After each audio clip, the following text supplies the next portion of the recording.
JB, it feels like it's been a while. How are you and the Academy getting on? Very good, thank you. We came back earlier than the first team, so we're back in 5 days beforehand. So we're on day 3 before they have the weekend off. But they've managed to get all of their testing in. A few little bits to do when the first team come back, but it just gives us a really good starting point for when the first team do come back in, and that we know where all the boys are. So yeah, no, it's been a good positive first week for the Academy. Awesome. And before we look ahead to pre-season and the next season ahead, let's just reflect on the previous campaign. Last season, very different to the year before, which is going to happen because it's a completely new crop of players. But in regards to how we felt that they developed and progressed throughout the year, there was definitely some positives from it, and it showed in the showcase game at the end of the season against Tottenham. So I was overall happy with it. It took a little bit longer than the previous year in terms of getting into a groove and adapting to the new environment and being full time. But overall, I do feel like there was a lot of successes from last season as well. And during last season, you had a lot of actually young dons making their first team debuts in Ryan Silva, Joshua Clark-Anderson, Kean Lewis-Burgess, and Academy players that have gone on to even sign pros in Charlie Sterling, Albert Wood, and Seb Stacey. How proud are you of their achievements? And it must be a really proud moment for the Academy themselves. Oh, it's huge. Well done to everyone in the Academy, not just myself. It's Fran, it's Jax, it's Luke, the lead phase coaches, but also the people behind the scenes as well. They've done a tremendous job to ensure that these players are ready to be given the opportunities, but for them to take it themselves, it was excellent to watch them play in those games and even get the accolades around getting professional contracts in the 5 guys that did it across the whole of last season, from Phoenix and Callum getting it early to the 3 lads getting it at the end of the season as well. Obviously, I mentioned the lads getting pros, but even the lads that are still in the Academy having that first team experience, I mean, they must be hungry to add more more appearances, to their sheet, get more stats in their first team. Yeah, definitely. I think the big thing for us is we are looking to do an accelerated programme. So our accelerated programme means that they are going to be potentially pushed earlier and quicker if we feel that they're ready to do so. They'll have the opportunities as long as they continue to develop and continue to work on the things that we want them to work on, but they've got to also have the drive to do so as well.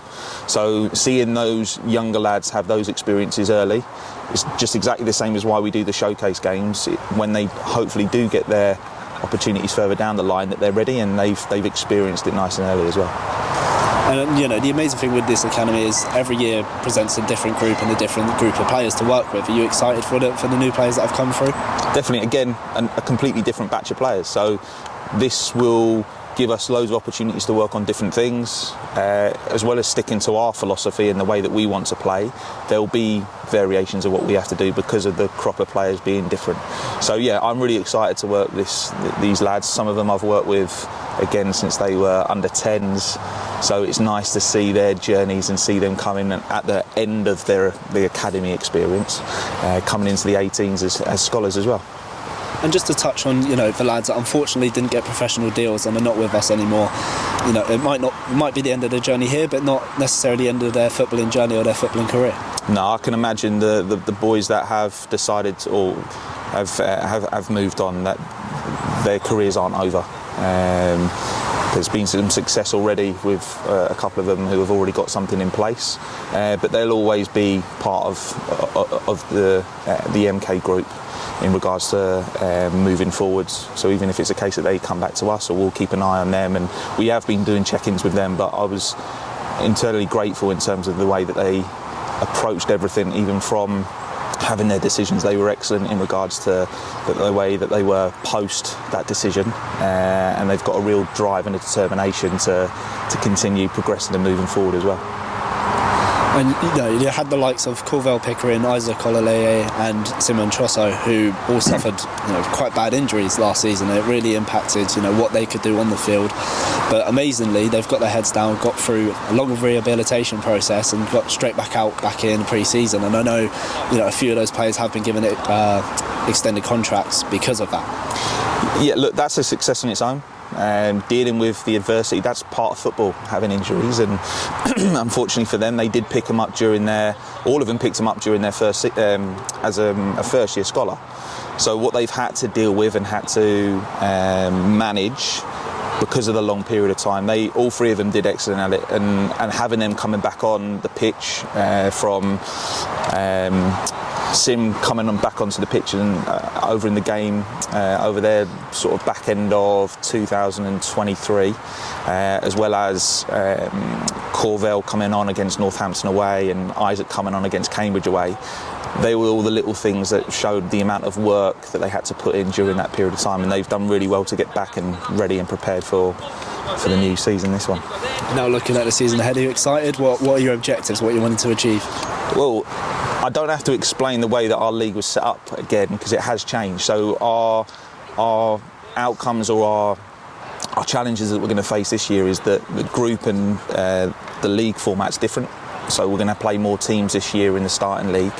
So we're going to have like a 20-team league this year, which is brilliant for us because it makes it more relevant to what it will look like for the first team.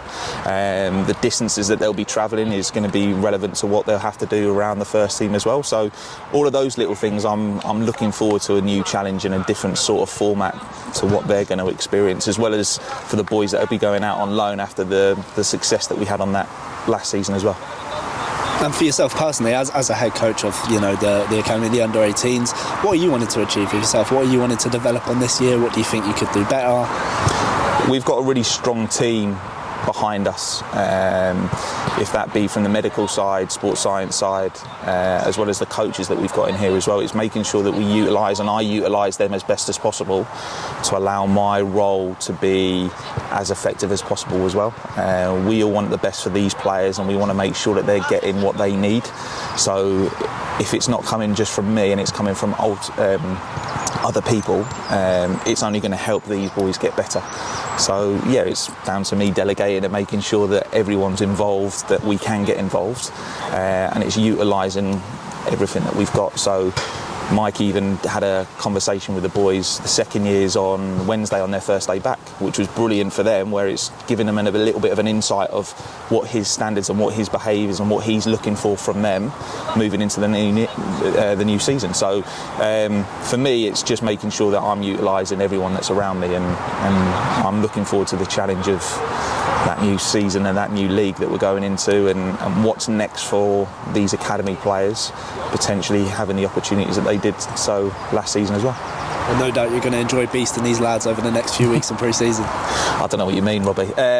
No, I am. It's big for them that they understand that there is levels and the intensity. Some of them are going to have to adapt and get used to it and solve the problems and the challenges that they're going to face, which is going to be lots of games, lots of hard sessions in terms of, it's not just going to be the football base, it's them understanding and the building up their knowledge base of the way that we want to play and the style, the philosophy, all of those things that we're looking for them, not just to do within our own group, but what they're expected of them when they go up into the first team or even out on loan. So there's a lot of work that they need to do, a lot of work that we're going to be doing together. But yeah, I am really looking forward to this pre-season because it gets us an opportunity to work on the teamship and all of our values and our identity in a really in-depth way.